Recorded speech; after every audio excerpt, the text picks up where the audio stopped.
Assalamualaikum warahmatullahi wabarakatuh. Apa kabar semuanya anak-anak ibu hari ini? Ibu doakan semoga kalian selalu dalam keadaan sehat dan selalu dalam perlindungan Allah Subhanahu wa Ta'ala. Ingat ya, selalu jaga protokol kesehatan dan gunakan masker ketika kalian bepergian, dan selalu jaga kebersihan. Baiklah, kita akan memulai pembelajaran kita pada hari ini, dan jangan lupa kita memulainya dengan membaca doa belajar. Bismillahirrahmanirrahim.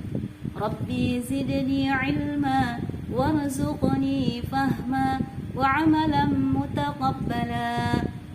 Baiklah, anak-anak sekalian, pelajaran yang lalu Ibu sudah menjelaskan tentang makna beriman kepada kitab-kitab Allah Subhanahu wa Ta'ala. Pada kali ini Ibu akan menjelaskan tentang pokok-pokok isi kitab-kitab Allah Subhanahu wa Ta'ala. Tentunya kalian masih ingat kan bahwasanya Allah Subhanahu wa Ta'ala menurunkan kitab-kitab tersebut berjumlah sebanyak 4. Ya, betul, 4 ya. Dan nabi-nabi yang menerima kitab-kitab tersebut adalah, masih ingat? Kitab Taurat diturunkan Allah Subhanahu wa Ta'ala kepada Nabi Musa alaihissalam. Kemudian kitab Zabur diturunkan Allah kepada Nabi Daud alaihissalam. Kitab Injil diturunkan kepada Nabi Isa alaihissalam, dan Nabi Muhammad menerima kitab Al-Quranul Karim. Baiklah, sekarang kita akan mempelajari yaitu tentang ajaran pokok kitab-kitab Allah Subhanahu wa Ta'ala. Pada hari ini pembelajaran kita bertujuan untuk menjelaskan tentang pokok-pokok isi kitab Taurat. Yang kedua, menjelaskan tentang pokok-pokok isi kitab Zabur. Yang ketiga, menjelaskan tentang pokok-pokok isi kitab Injil. Dan yang keempat, menjelaskan tentang pokok-pokok isi kitab Al-Quranul Karim. Nah, berikutnya kita lanjutkan pembelajaran kita tentang isi kitab Taurat. Dalam kitab Taurat disebutkan ada 10 ya. Yang pertama adalah perintah untuk mengesahkan Allah Subhanahu wa Ta'ala. Yang kedua, larangan menyembah patung atau berhala. Kalian tahu kan patung atau berhala? Nah, itu adalah sesuatu yang diharamkan oleh Allah Subhanahu wa Ta'ala. Yang ketiga, larangan menyebut nama Allah Subhanahu wa Ta'ala dengan sia-sia. Kemudian yang keempat, perintah menyucikan hari Sabtu. Yang kelima, perintah menghormati kedua orang tua. Yang keenam, larangan membunuh sesama manusia. Yang ketujuh, larangan berbuat zina. Yang kedelapan, larangan mencuri. Yang kesembilan, larangan menjadi saksi palsu. Dan yang kesepuluh, larangan mengambil hak orang lain.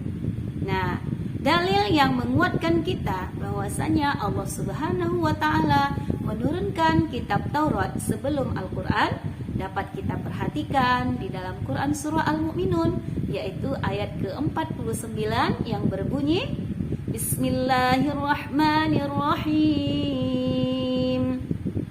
Walaqad atayna Musal kitaba la'allahum yahtadun. Artinya, dan sungguh telah kami anugerahi kepada Musa alaihissalam kitab Taurat agar mereka Bani Israel mendapatkan petunjuk, yaitu Quran surah Al-Mu'minun ayat 49. Jadi dari ayat ini dapat kita mengetahui bahwa Allah Subhanahu wa Ta'ala menurunkan kitab Taurat kepada Nabi Musa dan diperuntukkan kepada kaum Bani Israel. Nah, selanjutnya kita akan masuk kepada isi kitab Zabur. Nah, kalian tahu ya bahwa Zabur itu diturunkan kepada Nabi Daud alaihissalam. Apa saja isi kitab-kitab Zabur itu? Nah, yang pertama, nasihat-nasihat kebaikan. Yang kedua, kisah para nabi dan rasul yang akan datang. Oh, ternyata di dalam kitab Zabur dijelaskan bahwasanya nabi dan rasul yang akan datang diceritakan dalam kitab Zabur. Kemudian ada kisah tentang umat atau kaum terdahulu. Yang keempat, ungkapan hidup Nabi Daud alaihissalam. Yang kelima, permohonan ampun kepada Allah yang diungkapkan Nabi Daud atas dosanya. Kemudian yang ketujuh, yaitu sukacita yang dirasakan Nabi Daud alaihissalam setelah meraih kemenangan atas musuh. Dan yang selanjutnya, zikir dan berdoa. Nah, dalil yang menguatkan kita bisa kita perhatikan di dalam Quran surah Al-Isra, yaitu ayat 55. Wa atayna Dauda zabura, yang artinya, dan kami berikan zabur kepada Nabi Daud alaihissalam. Selanjutnya kita akan masuk kepada isi kitab Injil. Nah, Injil yang sekarang berbeda ya dengan Injil yang pertama diturunkan oleh Allah Subhanahu wa taala. Nah, ya, sekarang kita ingin mengetahui apa itu isi kitab Injil. Yang pertama, perintah untuk kembali mengesahkan Allah. Kemudian, membenarkan keberadaan kitab Taurat. Kemudian, yang ketiga, menghapus beberapa hukum dalam kitab Taurat yang tidak sesuai lagi dengan perkembangan zaman. Kemudian yang selanjutnya menjelaskan bahwa kelak akan datang kembali Rasul setelah Nabi Isa alaihi salam, yaitu Nabi Muhammad sallallahu alaihi wasallam. Nah, dalil yang menguatkan kita bisa kita lihat di dalam Quran surah Maryam ayat 30. Qala inni abdullahi ataniyal kitaba wa ja'alani nabiyya. Artinya, dan Isa berkata, sesungguhnya aku adalah hamba Allah. Dia memberiku kitab Injil dan dia menjadikanku seorang nabi. Ya, baiklah, sekarang kita akan melanjutkan kepada isi kitab Al-Quran. Nah, Al-Quran, kita ketahui bahwasanya Al-Quran adalah salah satu mujizat Rasulullah yang paling terbesar, yaitu adalah Al-Quran. Ya, tentu kamu sudah tahu ya bahwasanya Allah Subhanahu wa taala menurunkan Al-Quran kepada Nabi Muhammad sallallahu alaihi wasallam pertama sekali diterima di bulan yang mulia, yaitu malam Lailatul Qadar di bulan Ramadan. Ya, sekarang kita ingin mengetahui apa itu isi kitab-kitab Al-Quran. Yang pertama, dalam kitab Al-Quran pokok ajarannya pertama berisikan tentang ketauhidan, yaitu mengesahkan Allah Subhanahu wa ta'ala. Kemudian yang kedua, yaitu mengajarkan kepada kita tentang berakhlakul karimah, berakhlak yang baik. Nah, yang ketiga adalah mengajarkan kita tentang tata cara beribadah kepada Allah Subhanahu wa ta'ala. Nah, ibadah itu banyak macam-macam ya. Ada yang fardu, ada yang sunnah. Nah, yang fardu tentu kita tidak boleh meninggalkan, salah satunya adalah sholat 5 waktu. Nah, kalian yang belum maksimal menjalankan ibadah sholat 5 waktu, jangan ditinggalkan lagi ya. Nah, Ibu berharap kalian sudah istiqomah menjalankan sholat 5 waktu. Yang keempat, yaitu muamalah. Nah, kalian tahu apa arti muamalah? Muamalah itu artinya adalah hubungan antara manusia dengan manusia. Ya, jadi ternyata dalam Islam tidak hanya mengajarkan kepada kita ya bagaimana kita beribadah kepada Allah, tapi bagaimana kita beribadah juga sesama manusia.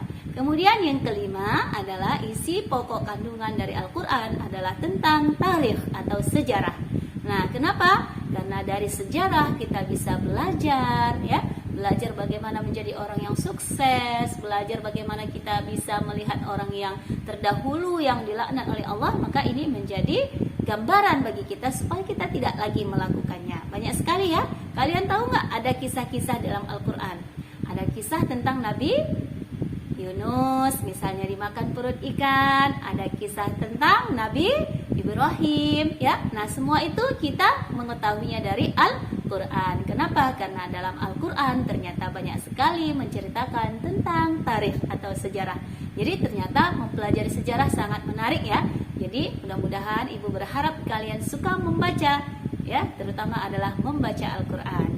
Nah, dalil yang menguatkan kita yaitu tentang Al-Quran bisa kita perhatikan di dalam Quran surah Ali Imran ayat yang ketiga.